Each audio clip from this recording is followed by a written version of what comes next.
Ассаламу алейкум, калай калк, назарыңыздарда Кыргыз каарылары телеберүүсү.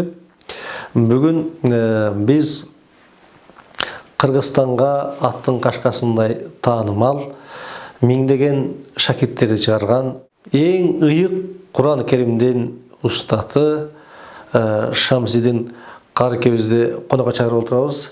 Бизге убакыт берип келгениңиз үчүн чоң ыраазычылык билдиребиз, Кареке. Рахмат сизге да. Мен кичинекейимде ушул студент мезгилимде эле ар дайым ушул Шамсидин кары да окуганмын. Шамсидин кары мындай деди, Шамсидин кары деп болуп калат элек да. Анан баатырды алыстан окута, жанына келсең бир киши дегендей, сиз менен бүгүн ушул кыргыз каарылары ушул телеберүүсүнө тартып жатканыбызга аябай кубанычтабыз. Алла Таала өмүрүңүзгө береке берсин. Дагы да көптөгөн шакирттерди чыгарыңыз. Сизге биринчи сурообузду берип баштасак. Оолу Кареке, аты жөнүңүздү, толук аты жөнүңүздү тааныштырып кетсеңиз. Бисмиллахир-рахманир-рахим. Алхамдулиллах, вассалату вассаламу аля расулиллах. Мен атым Шамсидин, фамилиям Кадыров. Ошо Кудайдын буйругу менен ошол жашыбызда окуган экенбиз, ошо Куран жаттап, ошо Куран жолунда жүрөбүз, ошо жашыбызда неме кылып. Кареке, негизи сиз каердин кулуну болосуз? Мен Баткен областынын Лейлек районунун Кулунду айылынын кулуну болом. Лейлек районунун Кулунду айылынын кулуну болосуз. Машалла, машалла. Негизи сиздер үй бүлөдө канча бир туугансыздар? Үй бүлөңүз жөнүндө бир кыска маалымат бере кетсеңиз. Биз өзү чакан үй бүлө, 4 үй бүлөбүз, 4 бир тууганбыз. Бир эжебиз бар, анан 3 эркекпиз. Ошол атабыз негизи диний билими жок эле, намазхан адам, ихласман болуп, ошо дин жолунда жүргөндөргө кызмат кылып, көптөгөн ошо биздин айылыбызда мурда молдокелер болчу, ошо кишинин шакирттери биздин үйдө туруп окуган, ошону баягы хужура деп коет да мурунку мезгилде.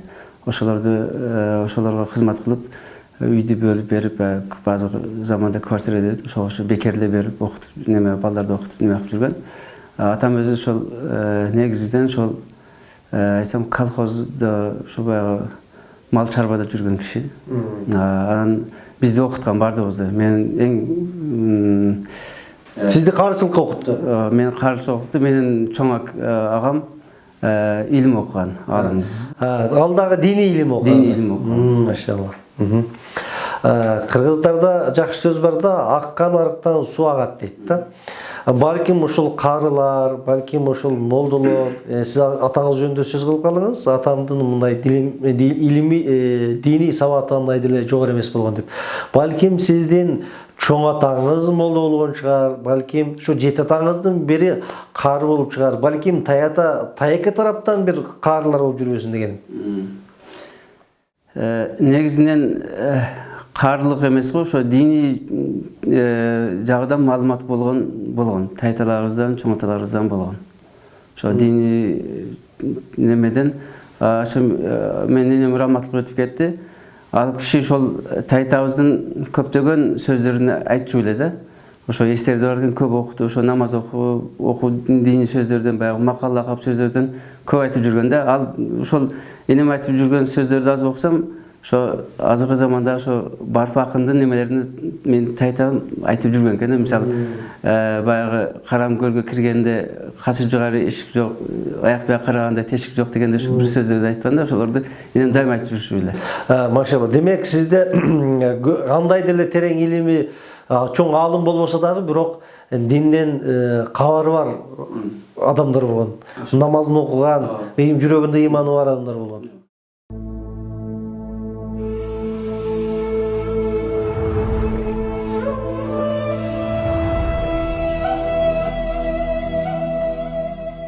Кареке, сизге ушул Куран жаттаганыңызга эмне түрткү болду? Кантип сиз Куранды жаттап калдыңыз? Мен ошо 11-12 жашымда билем, бизде карылар жок эле. Эсептелүү карылар болгон. Анан ошол мезгилдерде бизде азыр Кыргызстанга эле эмес, Орто Азияга таанымал Анарбай Кареке чыккан. Бизде азыр ушул Кыргызстанда жашайт. Биздин эң үлгү туткан инсаныбыз ушу киши. Анан бул кишилер ошол мезгилде Куранды жаңы жаттап, ошо айылдарга таравих намазга хатымга өткөн келет эле. Орозо мезгилинде Орозо мезгил. Куран жаттап жүргөн. Ооба. Анарбай карылардын демек студент, окуучу болуп жүргөн мезгили. Окуучу мезгил. Биз жаш кезбиз. Орозодо хатымга өткөн келишет. Хатымга өткөн келишет. Ошол мезгилде карекелерди сыйлап, аксакал адамдар төрөгө өткөзүп, ал кишилер Куран окутуп, неме кылганда биздин көзүбүзгө кудум бир периштени көргөндөй көрөт элек ал кишилерди. Биз да ошол кишилерди көрүп өзүбүзчө ошондой болот экенбизби, ошондой бир Куран окуй алат экенбизби деген бир өзүбүздө бир сезимдер болчу да. Ошо карекенин немеси биздин каар болушубузга түрткү болгон. Себептен да мен өзүм неме кылам, ошондон кийин мен бир тууган агам анан үйдөгүлөргө ортого салып ушу кареке менен Анарбай кары чыкты, Шамсидин кары жашыраак, Шамсидинди окутуп кары кылайык деп ошол жерде ортодо бир жезден бар эле ошол кишилер менен сүйлөшүп, анан ошол жерде талкуу болгон дагы. Анан кийин ошол кезде мен ошол Анарбай карынын устазы, биздин да устазыбыз болот, ошол кишиге барып шагиртчилик окуганбыз. Ошондо Куранды каерге барып үйрөнүп, каерден жаттап атасыздар? Биз Өзбекстандын Андижан облусунда ошол жерде Абдулбакы кары деген устазыбыз өткөн, ошол кишинин колунда жаттадык. Демек Куранды Өзбекстанда жаттадыңыз. Ооба, Өзбекстанда. Демек биздин Анарбай карлар дагы ошол Өзбекстандан жаттап келишкен. Ошол жерде жатташ. Машалла. Сиз анан Куранды толук 30 параны толугу менен жаттап бүттүңүз. Куранды жаттап бүткөндөн кийин бир жарыштарга, эл аралык жарыштарга, айылдагы бир мындай жарыштарга катышкан учуруңуз болдубу? Ооба, болду албетте. Биз ошол мен 94-жылдары ушу Бишкекке келгенмин. Ошо Бишкекте да бир-эки жарыштарга катышканбыз. Андан кийин 97-жылы Египет шаарына барып, көлдөн Таштан кары деген бар да, Исып көлдүк. Ошо кары көз Египетке барып Куран конкурсуна катышып келгенбиз. Египетке барып бир алдыңкы орундарга айлешип дегендей. Энди ал жерде бизден жаңы неме кылган мезгилибиз, бирок жакшы орундарга айлеше албай калдык. Ал жерде энди себеп дегенде ал жерде күчтүү карлар көп экен. Биз энди жакшы адашпай окусак деле, бизде баягы тажвид жагынан кичине энди алардын деңгээлде жете албай калганбыз. Ал кезде башкачараак немеде. Машалла, ошондой болсо дагы ошол биринчи жолу биздин кыргыз элинен эл аралык ошол араб өлкөлөрүнө барып өзүнүн тилинде эмес, ошол араб тилинде Куран окуп, биринчи, мен ойлойм, ушу сиздер ушу биринчи болуп сыртка чыгып Куранды окуган адамдар сиздер болсоңуздар керек. Алла разы болсун, баракаллаху фикум, Алла таала өмүрүңүздөргө береке болсун. Эми Кареке, сизге мен билгенден бүт эле ушул карылар, карекелер, булардын көптөгөн шакирттери болот. Анан кийин Худжрата окуткан учурлар болот. Же азыр эми заман өнүгүп институт, университет, же болбосо медресе деген нерселер чыгып калды. Сиздин канча бир шакиртиңиз бар? Канча адамга бир Куран жаттатып алдыңыз? Энди шагирттер көп. Университетте окуган шагирттерибиз бар. Мен 96-жылдан бери Ислам университетинде сабак берип атам. Демек, Ислам университетте сабак бергениңизге 20 жылдан ашты. 20 жылдан ашты. 22 жылдан бери сабак бересиз. 22 жылдан бери. Бул жерден шагирттер эсепсиз чыкты. Булар энди Куран толук жаттабаса деле, Куранды окуп, баштан аякка чейин мисалы Куранды карап окуп, бир 5 пара, 10 пара жаттагандар болду чейде. Ошол Ислам университеттен Куран толук жаттаган жигиттер чыкты бизден. Көп болбосо да 1-2 чыкты Куран жаттап. Ошол жерде параллельный университетте окуп, башка сабактар. Илимде окуйт, Куранды Куранды жаттап, толук карыган балдар бар. Демек 20 жылдан бери эгерде мен билгенден Ислам университетинде былтыр эле бүткөн студенттердин саны бир 180-170 студент бүтүрүп чыкты.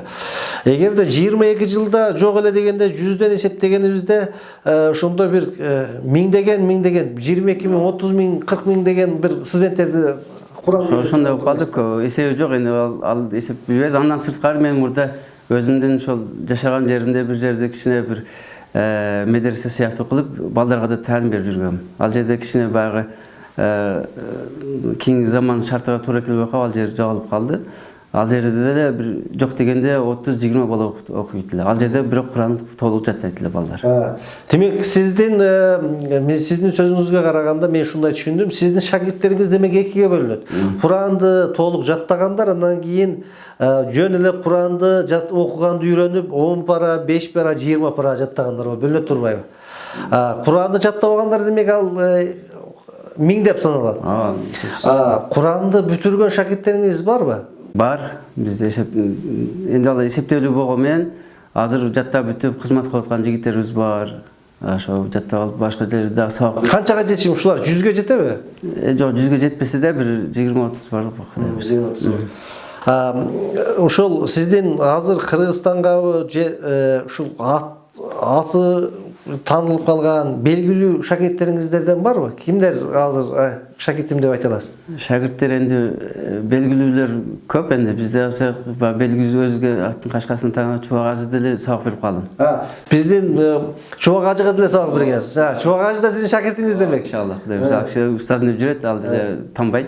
Ислам университетинде азыр проректорлорубуз бардыгы мен окуткам. Демек Бакыт Ниязов, Абдубасир Нусурович, Нурлан Басылбаев деген бул проректорлордун баардыгын сиз окуткансыз. Машалла. Дагы башка? Ошол башка дагы андан башка азыр бизде мына Бишкекте биринчи кадам кайрымдуулук мекемеси бар, биринчи кадам деген окуу жай бар. Ошол жерде Нематулла деген жигит ошол жерде башкарып окутат. Ал бирок толук Куран жаттаган. Ал да сиздин шагиртиңиз? Ал да менин шагиртим Нематулла Набиев деген. Ал деле менин шагиртим, ал Куран толук жаттаган. Машалла. Демек, сиз негизи бүгүнкү күнү жашыңыз канчага жакындап калдыңыз? 45тен өтүп 46. Демек, мен ойлойм, бул 45те туруп, анан кийин ушул миңдеген шакирттерди чыгарып, анан кийин ушул Чубак ажыдай болгон, бул Кыргызстан Ислам университетинин азыр моторлору болгон проректорлорду тарбиялап, ушуларга устат болгон Шамсидин кары, демек биз кыргыз элине чоң кызмат кылды деген сөз. Пайгамбарыбыз айтат эмеспи? Хайрукум ман таалламал Кур'ан ва аллама. Силердин эң жакшыңар Куранды үйрөнүп, анан кийин Куранды башкага үйрөткөнүңөр деп айткан эмеспи? Ошондуктан мен ойлойм, сиз Алла Таала сизге өмүрүңүзгө береке берсин дагы бир жолу. Жакшы ушу өзүңүзгө окшогон каарылар, урпактарды берген болгон болсун.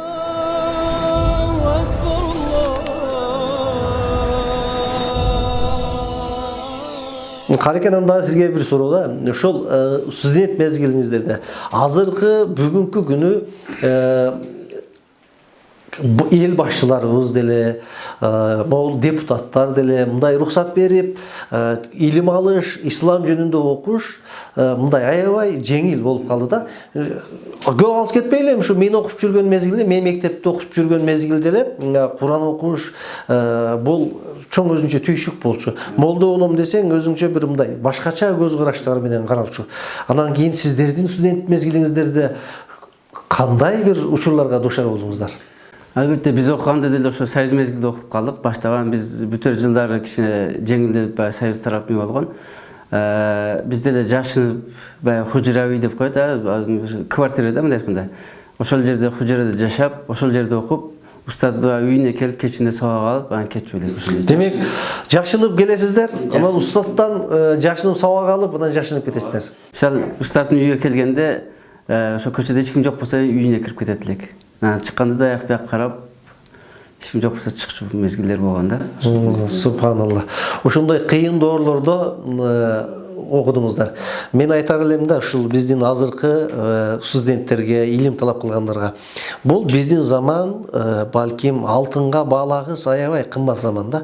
Бул каракелерибизди көрүңүздөр, аябай ушундай кыйын доордо бекинип жүрүп, анан Куран жатташты да. Кураны бар адам балким түрмөгө түшөт экен эле ошол учурларда. Бүгүн бизде ушунчалык эркиндик бар, бардык мүмкүнчүлүк бар, окуу жайда шарт бар. Анан кийин биз окубасак, бул эртеги кыяматта бир чоң жоопкерчиликке тартылып калышыбыз толук ыктымал. Кареке, анда эмесе сиздин өзүңүздүн үй бүлөңүзгө токтолуп кетсек, сизде мен мындай алыстан угуп, анан билип жүргөндөн ушул көп балалуу болуп, эң жаш, анан эң көп балалуу болуп, ушул үй алды деген бир сөздөрдү дагы мен угуп жүрөм да, ушунун бир чын төгүнүшүн өзүңүздүн оозуңуздан угуп койсоң. Албетте. Алла Таала берип 10% болдук. Машалла. Ошондо канча жашыңызда 10% болдуңуз? 41 жашында. 41 жашыңызда 10 бала жашта ошондой бала болуп калдык. Машалла. Алла берип ошол болуп калды. Анан 2014-жылы ошол KG Group компаниясынын, курулуш компаниясынын башчысы ошо Имамдин Ташевдин демилгеси менен бир акция жүргүзгөн экен. Эң 40 жашка чейинки эң жаш, эң көп балалуу үй бүлөгө бир ошол 3 бөлмөлүү пәтер деп. Ошонун негизинде ошо катышып калдык. Кудай буйруп ошол акциянын немесине жеңүүчү болуп калдык дагы. Алла буйруп ошол квартирага ээ болдук. Ушул 10 баланын сиздин жолуңузду жолдоп, арасынан каары болгондор, молдо болгондор чыктыбы? Жолун жолдоп эң туңгуч уулум азыр 23-24 жаш, 23 кирип калды. Ал да Куран толук жаттады. Толук жаттап азыр айылда медреседе сабак берип атат ал деле.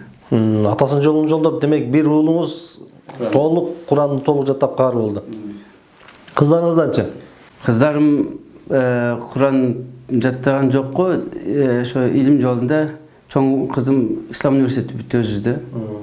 Ал да турмуш жолуна аттанып кетти, бир балалуу болду. Анан кичи уулум да медреседе окуду, бирок толук окуй албай калды. Ал деле бир 10 парадай Куран жаттады. Азыр энди баягы турмуш шартка байланыштуу кичине соода сатыкка чыккан, иштеп атат. Демек, ал деле демек көп Куранды толук жаттабаса деле 5-10 пара жаттаган турбайбы? Машалла.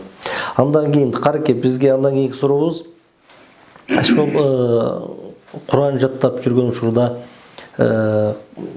бир кызыктуу, бир олуттуу кандай бир окуяларга дуушар болгон учурлар болгон? Эми кызыктуулардан бирөөсү эле ошол биз жаштык мезгилибизде ошо айтпадыкпы, союз мезгилинде кичине баягы коркунучта окуп жүрдүк.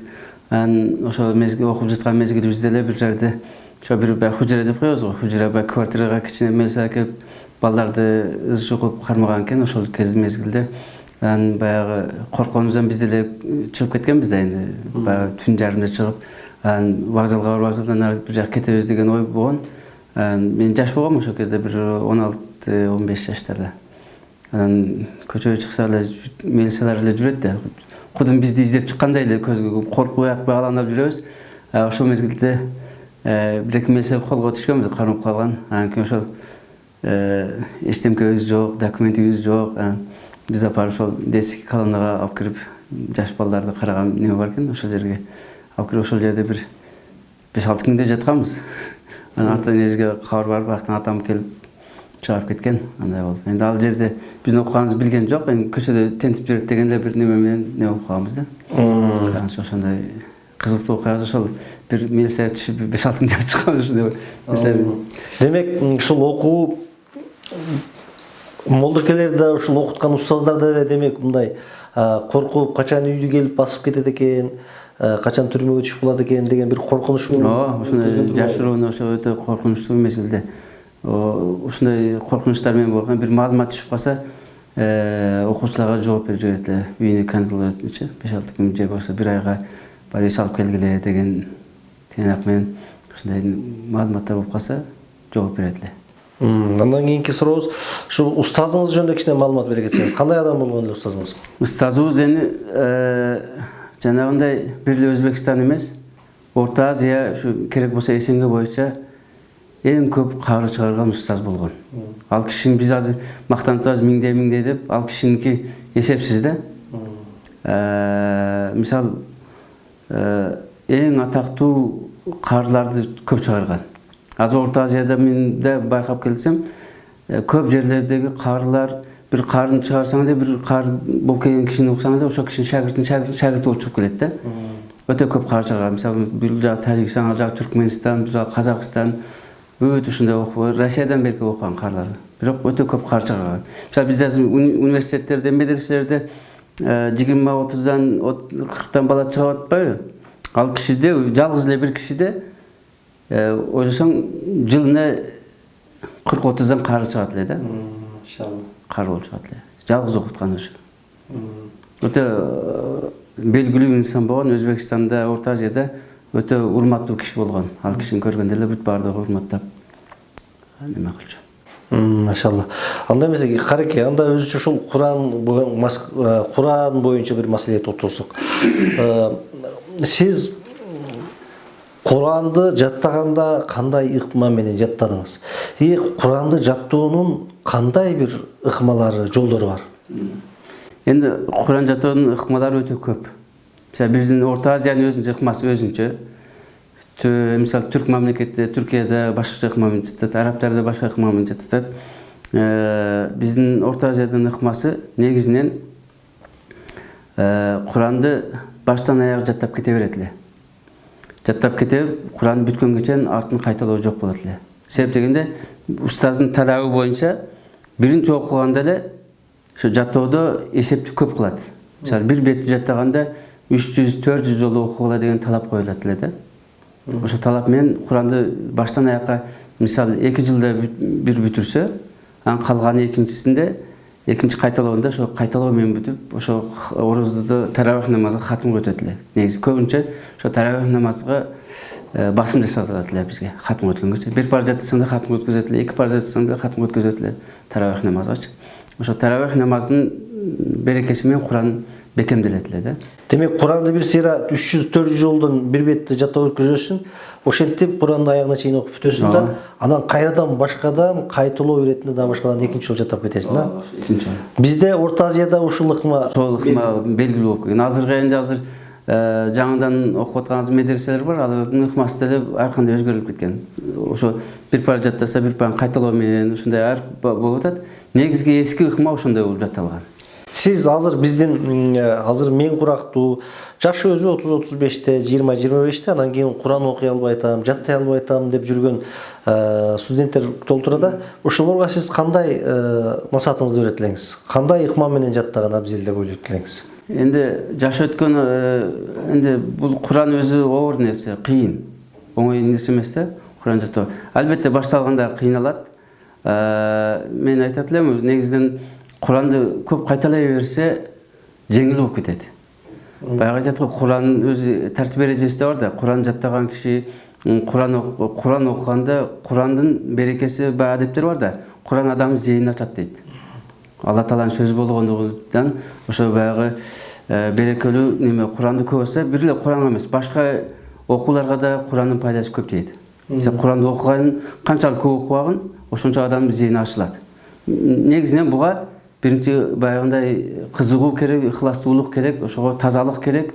Ошондо баягы ыхлас менен, тазалык менен өтө бекем берилип окуса, ошо Куранга сүйүү болсо, ошондо баягындай жаттоо оңой болот. Жөнүндө мисалы көбүнчөсү үй бүлөдө атасы окутат же устаздан коркуп окуйт, ал жерде кичине бала өзү жаттабай калат, окуй албай калат. Негизи өзүндө кызыгуу болуш керек. Баланын өзүндө окуучу кайсы ким болбосун, өзүндө кызыгуу болуп, ошону Куран жаттайын деген бир аракет болсо, Куран адам зейнин ачат. Ага ыхлас болуш керек да негизи. Андан сырткары түрктөрдүн ыкмасы башкача жатталат. Ар бир Курандын ар бир бөлүгү деп коебуз, бизде пара деп коет, жүз деп коет арабчасы. Ар бир бөлүктүн акыркы беттен жатталат. Куран 30 бөлүктөн бөлүнөт го. Ошонун ар бир акыркы бетинен баштап бүгүн биринчи бөлүк жаса, экинчи күн экинчи бөлүк, үчүнчү күн 30 күндө 30 пара акыркы бетин жаттап кетет. Анан 30 пара бүткөндөн кийин бир хатым деп коет, экинчи хатымда 2 беттен кетет. Бир жаңы сабак, бир эски сабак кайталоо менен. Үчүнчүсүнүн айлампасында 3 беттен кетет. Ошентип бул да жакшы ыкма, эч бир неме жок. Бирок мен ушул ыкма менен бир казакстандык шагиртим бар, азыркы Тараз областынан, Кутубай деген жигит. Ошол ыкма менен жаттады, бирок жакшы жаттады. Бул да жеңил ыкма экен, бирок билимсизден 30 күндө жаттагандай болуп калат. Акыркы мезгилдечи, акыркы күнүгө 30 бет окуп берет, бир беттен окуп берет. Ошол Кутубай деген жигитибиз казак кошуналык мемлекеттен окуду.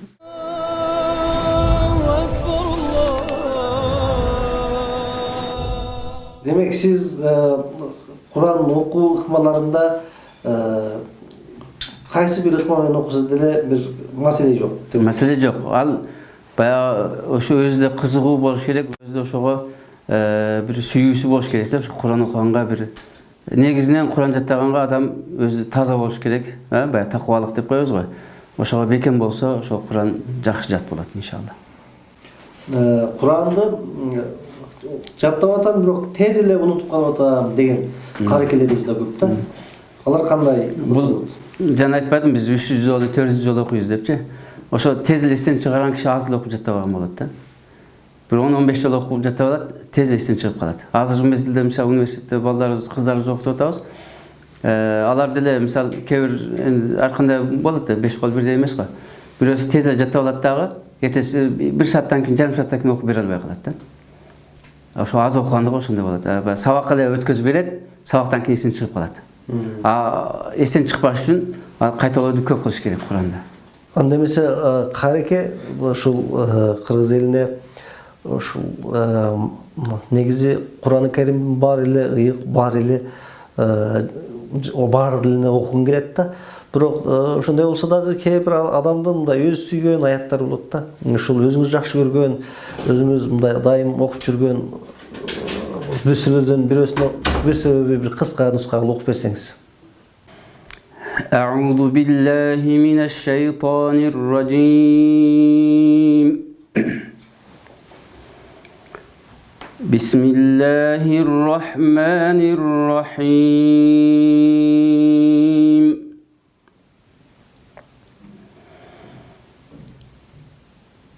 آمن الرسول بما أنزل إليه من ربه والمؤمنون كل آمن بالله وملائكته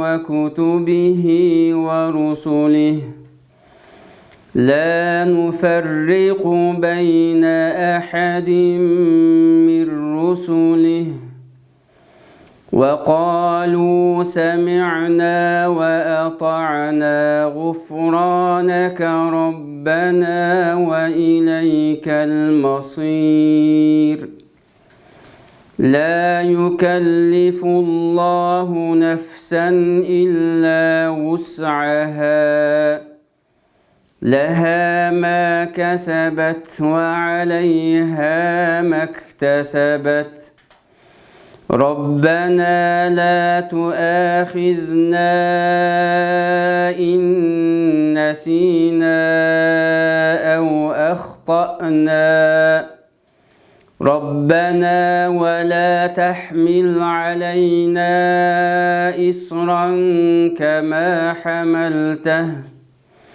كما حملته على الذين من قبلنا ربنا ولا تحملنا ما لا طاقة لنا به واعف عنا واغفر لنا وارحمنا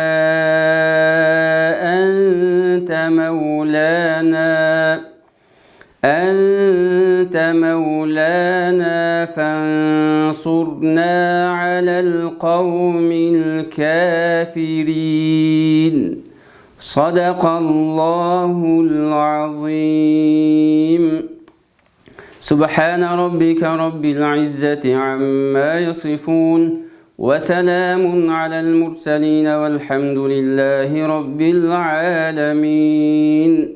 Maşallah maşallah. Allah Teala günümüzge bereke versin. Amin. Rahmet Allah razı olsun. Ustaz yanımda mesela uşul Kırgız elinde akırkı sizden uşul kayrılığınız, halak tüleyiniz degi sizge erkin mikrofon versek. Men Kırgız elime kalım negisi şu жаштар имандуу болуп ошол негизде ошо немеде ошо дин жолунда намаз окуп Кудайга ишенип Кудайдын бирлиги, пайгамбардын хак экендигине билдирип неме кылып, şu таза жүрсө Кыргызстаныбыз өнүгө өсөт дегенмин. Андан кийин şu жаштарыбызга насаатым ошол негизинен ушу Куранга көп көңүл буруп, Куранды көбүрөөк жаттап, каарлар чыкса, Кудай буйрса Кыргызстаныбыз өнүгө өсөт деген тилектешмин. Şu каарлар көбөйө берсин, Кыргызстаныбыз өнүгө өсө берсин. Себептен азыр жаштарыбыз жакшы чыгып атат. Куран жаттаган азыр дүйнөлүк жарыштарга көп чыгып атат. Жаштарыбыз алдыңкы орундарды алган жигиттерибиз бар. Ошо менен ошондой бир жаштар дагы көбөйсө деген тилек бар. Кудай таала жеткизсин ушундай жакшы тилектерге. Анда эмесе устаз, ушул алтындай болгон убактыңызды бөлүп бизге майык куруп бергениңиз үчүн терең ыраазычылык билдиребиз. Алла таала алтын башыңызды аман кылсын.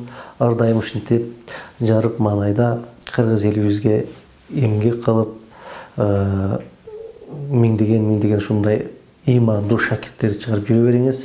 Алла таала урпаңызга береке берген болсун. Алла таала ушул илимибизди эки дүйнөгө пайда бере турган илимдерден кылган болсун.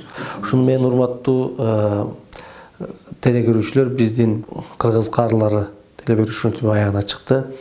Алла таала баарыбызга ушул өзүнүн китеби болгон Куран окууну, Куранды туура так окууну насип кылган болсун. Кийинки көрсөтүүдө көрүшкөнчө саламатталыңыздар. Ассаламу алейкум ва рахматуллахи ва баракатух.